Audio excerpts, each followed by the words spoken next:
ఎన్నికల వేళ మేము ఇచ్చిన హామీల్లో 5 గ్యారెంటీలతో పాటు 2 సంవత్సరాల 142 హామీలు నెరవేర్చాం. తదుపరి 3 సంవత్సరాలలో మిగిలిన హామీ ఇస్తాం అని ముఖ్యమంత్రి సిద్ధరామయ్య హామీ ఇచ్చారు. ప్రభుత్వం 2 సంవత్సరాలు పూర్తి అయిన సందర్భంగా మంగళవారం సమర్పణ సంకల్ప సమావేశంలో 1,11,111 మంది వ్యక్తులకు హక్కుపత్ర పంపిణీ చేసి ఉక్కు మహిళ ఇందిరాగాంధీ ప్రతిమను లోకార్పణ చేసిన అనంతరం వారు మాట్లాడారు. మొదటిసారి ముఖ్యమంత్రిగా ఉన్నప్పుడు 165 హామీలతో 158 హామీలు నెరవేర్చామని తెలియజేశారు. అలాగే ప్రణాళికలో ప్రకటించబడిన నూతన 30 కార్యక్రమాలను రూపొందించి అమలు చేశామని తెలిపారు.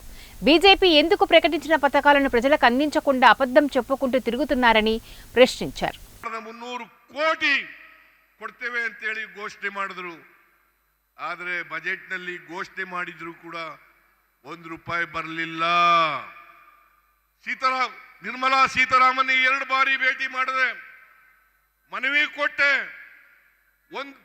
ಸ್ವಲ್ಪ ಇದನ್ನ ಬಿಡುಗಡೆ ಮಾಡಿ 5,300 ಕೋಟಿ ರೂಪಾಯಿಗಳನ್ನ ಅಂತೇಳಿ.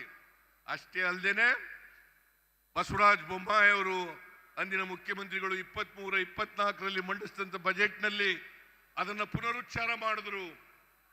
ಅಷ್ಟೇ ಅಲ್ಲ, ಅಪ್ಪರ್ ಭದ್ರಾ ಯೋಜನೆಯನ್ನ ರಾಷ್ಟ್ರೀಯ ಯೋಜನೆಯನ್ನಾಗಿ ಮಾಡಿಸ್ತೇನೆ ಅಂತ ಹೇಳಿದ್ರು. ಇವತ್ತಿನವರೆಗೆ ರಾಷ್ಟ್ರೀಯ ಯೋಜನೆಯೂ ಆಗಲಿಲ್ಲ. 5,300 ಕೋಟಿ ರೂಪಾಯಿಗಳಲ್ಲಿ ₹1 ಬರಲಿಲ್ಲ.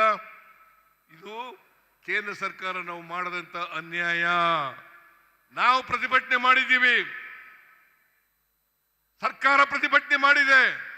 ಡೆಲ್ಲಿಗೆ ಹೋಗಿ ಎಲ್ಲ MLAಗಳು, MP ಗಳು, ಎಲ್ಲ ಮಂತ್ರಿಗಳು ಎಲ್ಲ ಹೋಗಿ ಪ್ರತಿಭಟನೆ ಮಾಡೋದು. ನಾವು ಮಾಡಿದ್ರೆ ಸಾಲದು. ಈ ರಾಜ್ಯದ ಜನ ಇದನ್ನ, ಈ ಅನ್ಯಾಯವನ್ನ ಪ್ರತಿಭಟಿಸಬೇಕು. ಕೇಂದ್ರ ಸರ್ಕಾರಕ್ಕೆ ಒತ್ತಾಯವನ್ನ ಹಾಕಬೇಕು. ಇವತ್ತಿನವರಿಗೆ ಬಿಜೆಪಿಯವರಾಗ್ಲಿ JDSನವರಾಗ್ಲಿ